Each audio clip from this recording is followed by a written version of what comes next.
consequences with regards to the Chinese military calling Arunachal Pradesh an inherent part of China's territory. Now, days after the Chinese military called Arunachal Pradesh an inherent and inalienable part of China's territory, US officials said that Washington recognizes Arunachal Pradesh as Indian territory and strongly opposes any unilateral attempts to advance territorial claims by incursions or encroachments, and military or civilian, which is that is across the line of actual control. This is the particular information that we are getting so far. Right now, we also have a reaction coming into the story. Let's first have a look at that.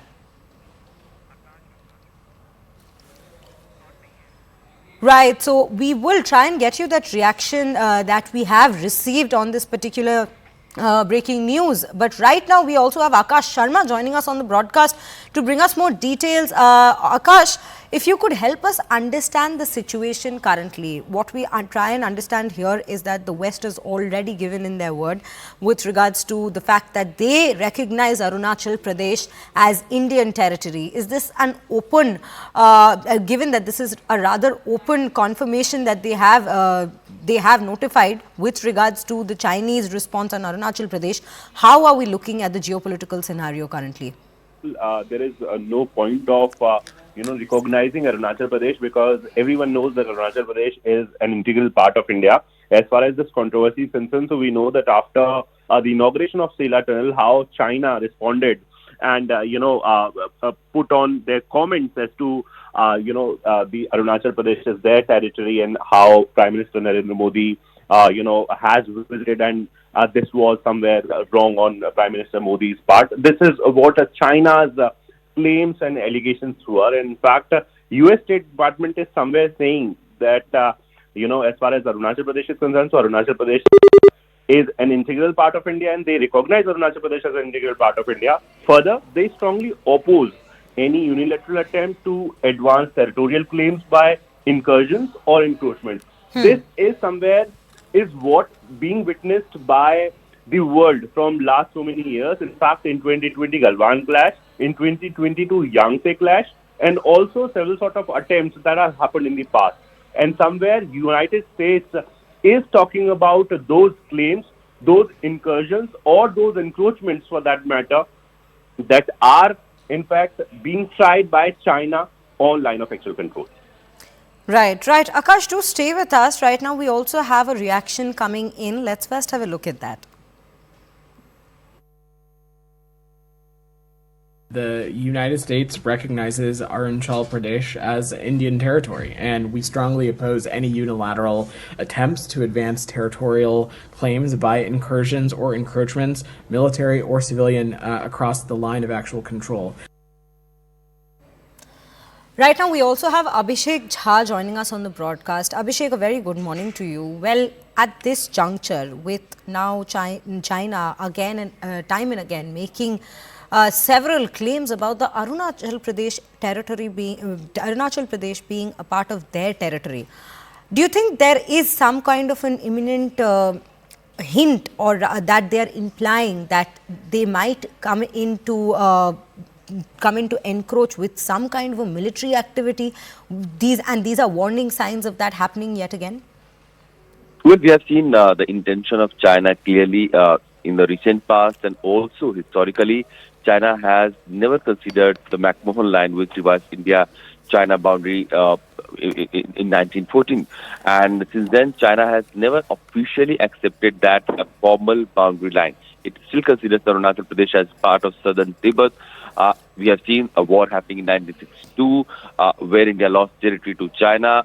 We have recently also seen Chinese intention, where they tried to capture some of the land in India, and Galwan clash happened, where many soldiers from both the sides died. So the intention of China is clearly not to consider the de facto line as a de jure, and in a matter of fact, it wants to continuously incur or do some intrusion or encroachment, so that a new normalcy can be created, where it will claim that these all parts belongs to the Chinese side. And this is what China tries to do, while India has maintained that Arunachal belongs to India. The sovereignty is with India, and the world has also recognized it.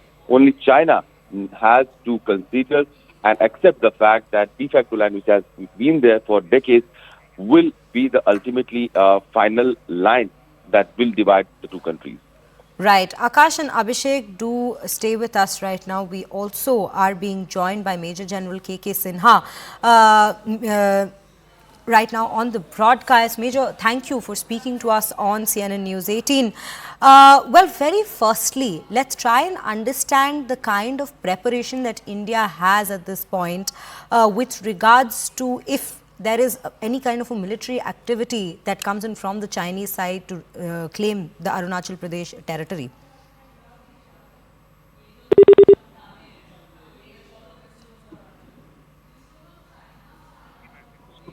Right, we'll try and re-establish that connection with defense expert Major General K.K. Sinha. But right now, as we were speaking of the scenario, the current scenario rather, we had seen that the entire debate over Arunachal Pradesh again got reignited right as Prime Minister Narendra Modi had visited Arunachal Pradesh to inaugurate the Sela tunnel, and post that he also delivered an address there with regards to how the centre now plans to, the government now plans to make Arunachal Pradesh and in fact the northeastern area of the region of our country the leading growth engine for nation. And that is the particular information that we have so far, that now the US has come in to say that yes, they do see the India as rather Arunachal Pradesh as a part of India. So this is the particular information that we have so far, and right now we have this particular portion, the reaction rather, from S. Jaishankar, our Foreign Affairs Minister, who also spoke about this particular matter yesterday at our Rising Bharat Summit. Let's have a look at that.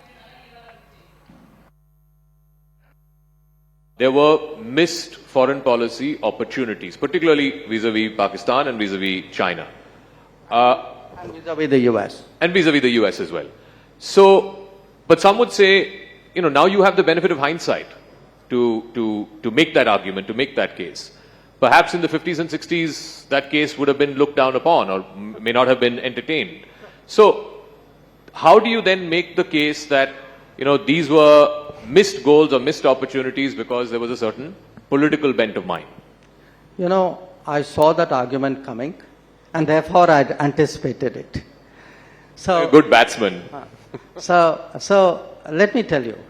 First of all, I just want you to think of this one very simple fact. You got Pakistan wrong, you got China wrong, you got US right, and we had a great foreign policy. So put that aside. I am not saying today, benefit of 2024, that, let's look back at 1954 or 1950. I'm saying somebody in 1948, 49, 50, 51, 52, as you were taking those decisions, stood up and said, please, Mr. Nehru, what you are doing, have you looked at this aspect of it? So this is not hindsight. These are Nehru's contemporaries who are questioning decisions which Nehru was taking at that point of time. So what are these decisions? I give you three. Shyama Prasad Mukherjee actually contests very strongly the Nehru-Liaquat Pact, saying, look, you are assuming that Pakistan is going to treat its minorities the same way as we are treating our minorities. But the very nature of creation of Pakistan and the regime which has come into being is very different. So how can you possibly make, such a fundamental misreading of these guys? And mind you, this is just 3 years after partition.